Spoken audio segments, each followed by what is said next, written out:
Thanks so much for having me today, and I think I have two challenges today. The first one is that I'm the last one to present, and you're all super hungry, I guess. And the second one is I typically do this presentation in front of like SaaS founders, maybe like 10 or 15 of them.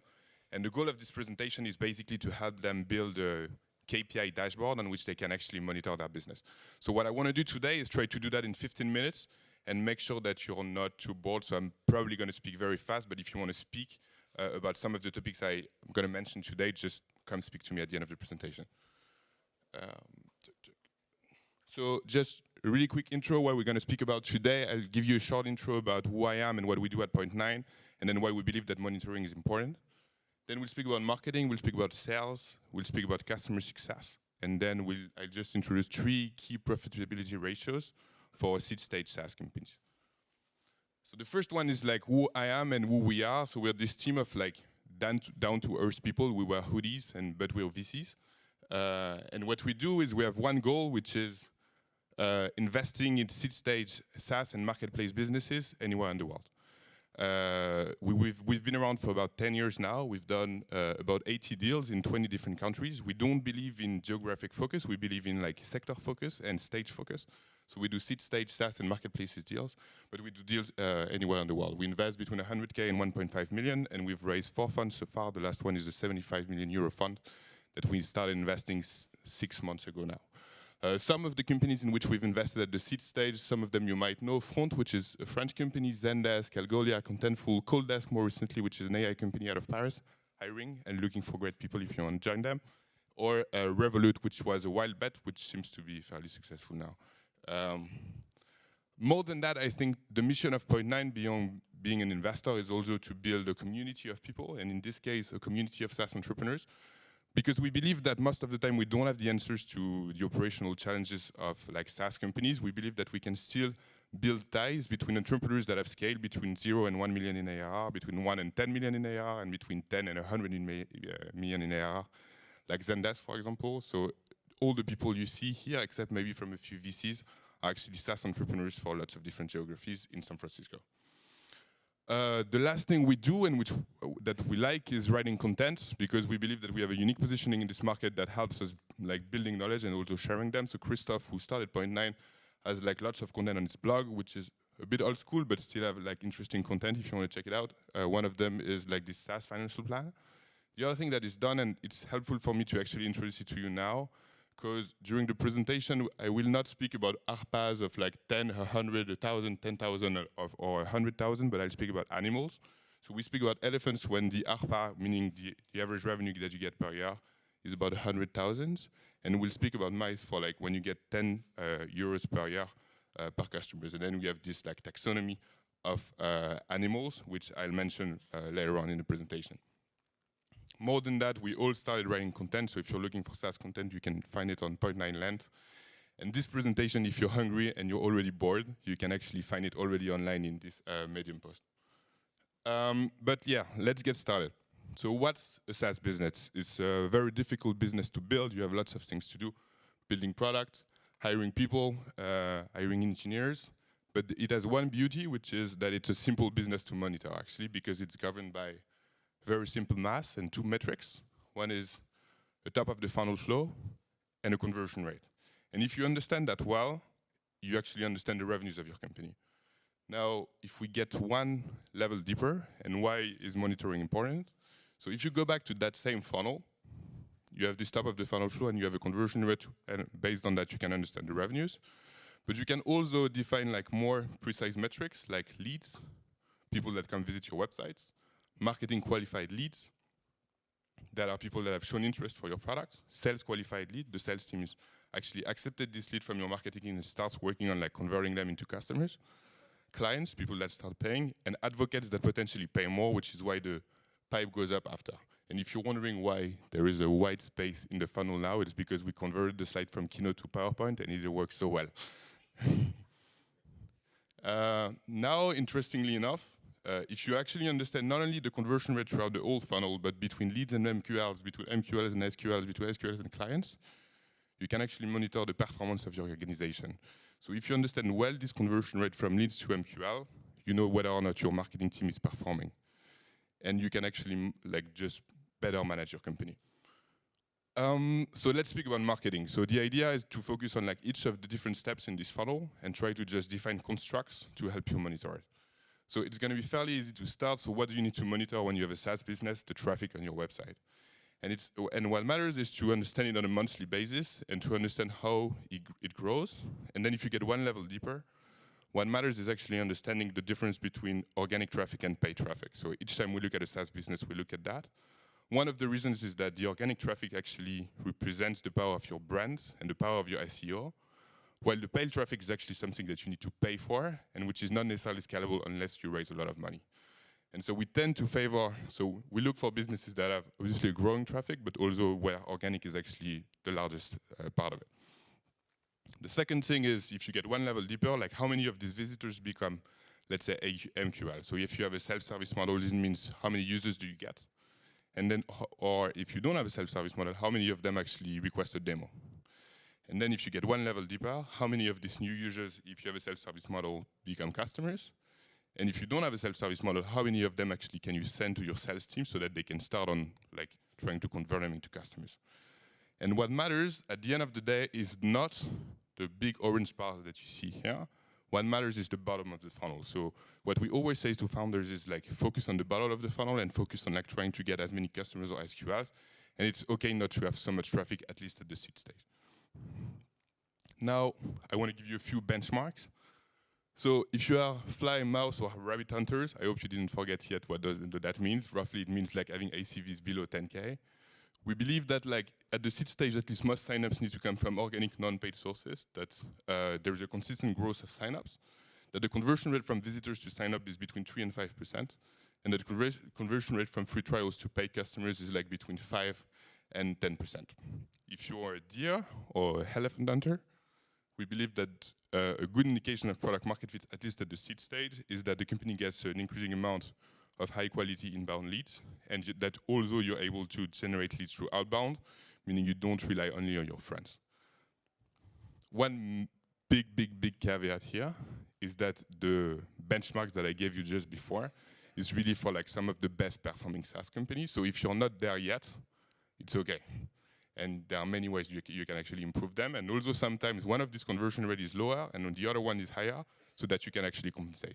Great conversion rate from website to visitors, to users, but maybe not great from users to customers. It's okay. At the end of the day, what matters is the number of customers that you get at the end of the funnel. Let's speak about sales really quick. I'm speaking really fast. I hope I managed to finish in 15 minutes. So what we do when we monitor sales is building a sales pipeline. And what's a sales pipeline? First, it's a few steps. So let's say you have a customer, you start speaking to him, he's a prospect. And then what we recommend to founders, at least at that stage, is to build like the smallest number of steps inside the sales process. So let's say you start speaking with them, they show interest, you send a proposal, you negotiate, and then either you win it and you lose it. And that's pretty much one of the simplest sales process that you can build. And then customer after customers, you just try to assess the size of the contract that you can get and a closing date.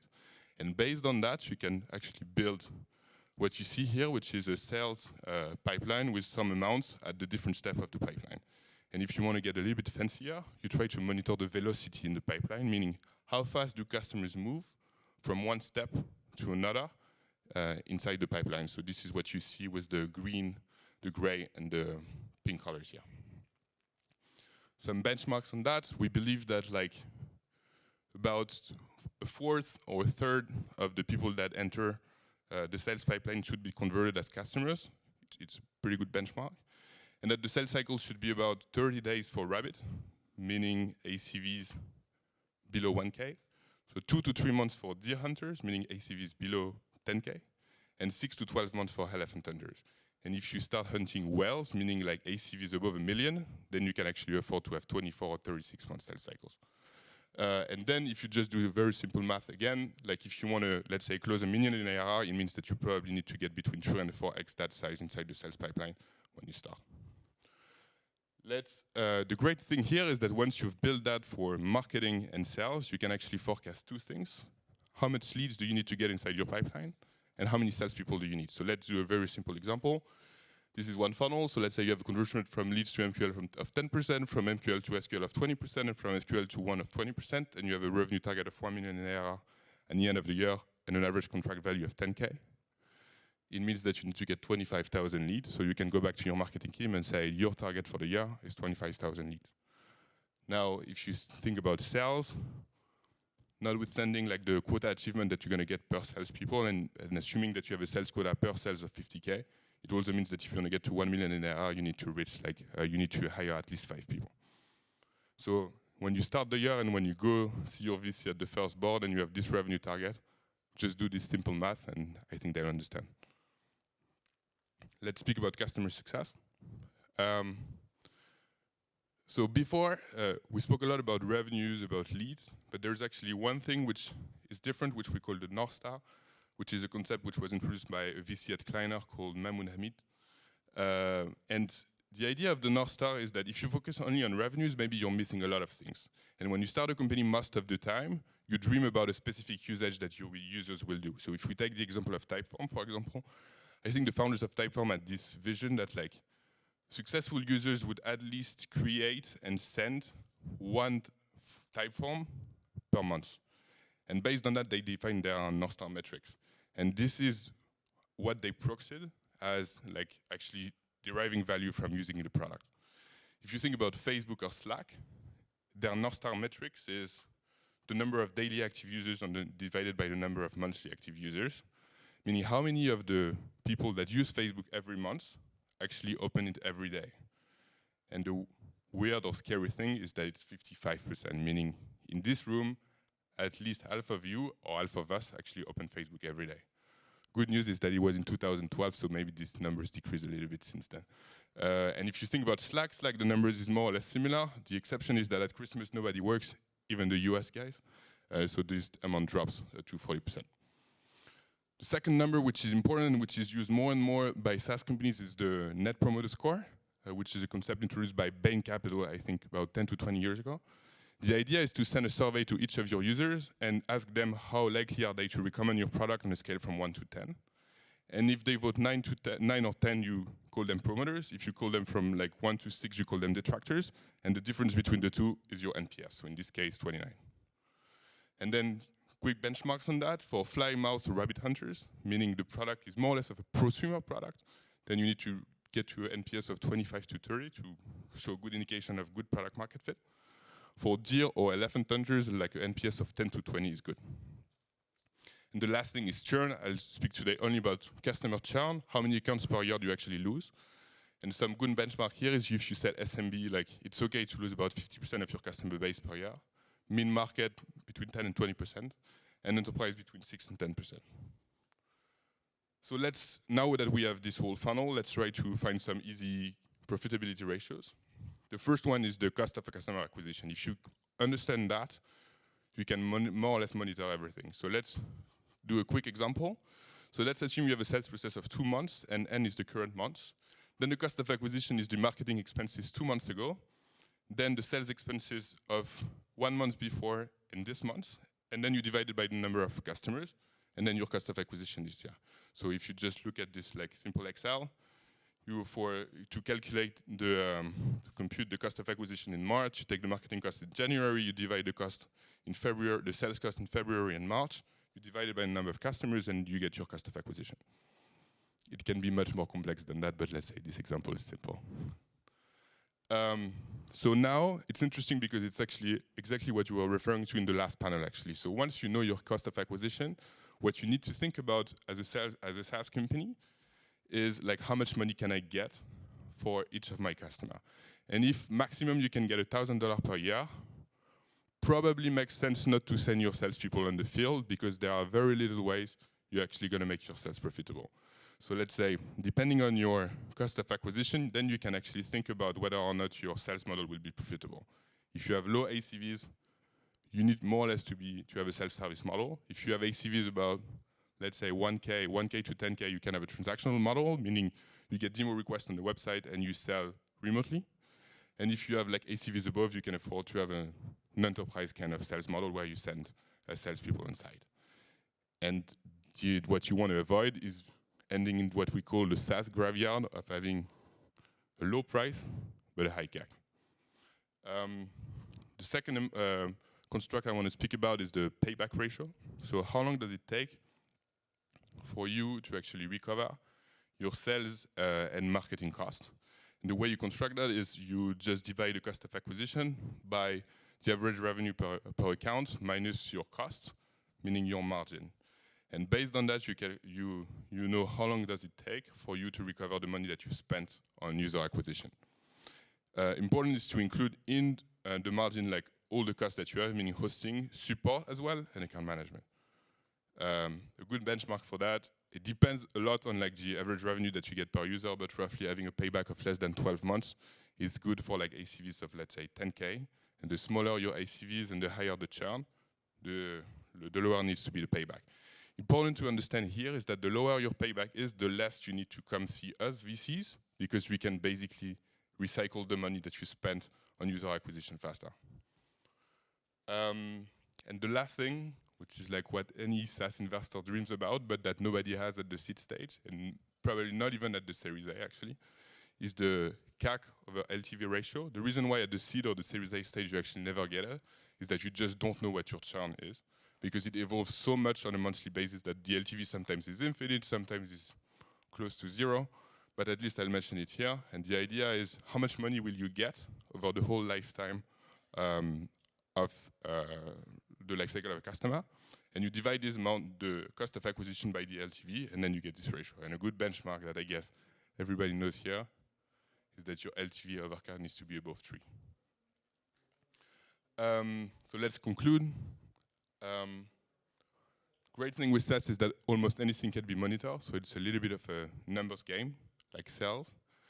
A funnel with an helicopter kind of view is just 2 metrics, like the number of leads that flows into the system and the conversion rate. Then you can get deeper into each of the conversion rate that you have between the different departments of your company.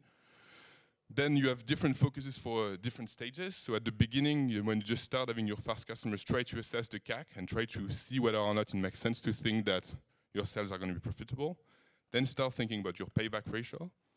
And then maybe you'll be able to think about CAC over LTV, but don't focus too much on that. And then you have many very smart VCs that started thinking about complex ratios that nobody uses, like quick ratio or magic number. One last word.